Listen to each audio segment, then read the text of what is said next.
Nanas muda, nanasnya para remaja yang selalu berhura-hura dan ewe di mana-mana.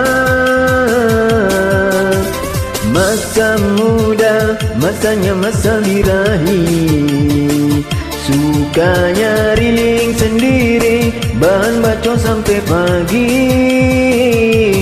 Fak remaja. Bu, ini nanas berapa sekilo, Bu? Mana ada jual per kilo dek kamu?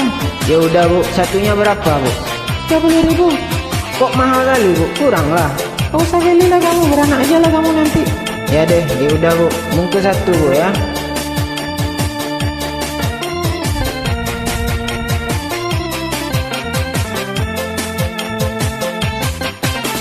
Wahai kawan, para remaja, sungguh-sungguhlah di dalam kamar agar hasilnya yang memuaskan.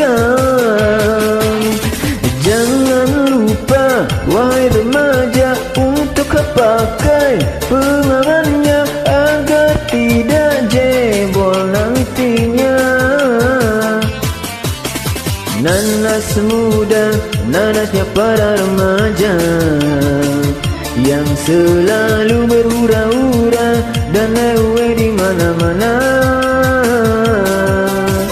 Masa muda, masanya masa birahi, sukanya riling sendiri, bahan bacot sampai pagi.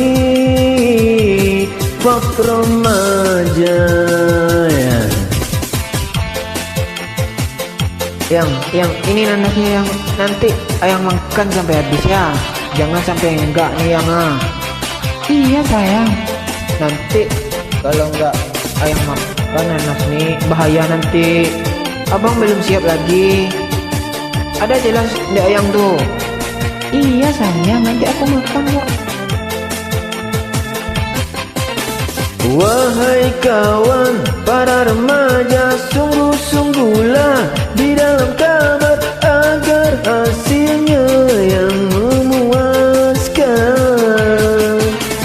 Jangan lupa, wahai remaja, untuk pakai pengamannya agar tidak jebol nantinya.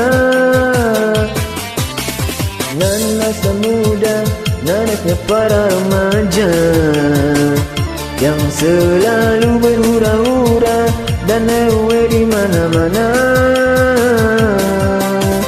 Masa muda, masanya masa birahi, sukanya riling sendiri, bahan bacot sampai pagi. Fak remaja.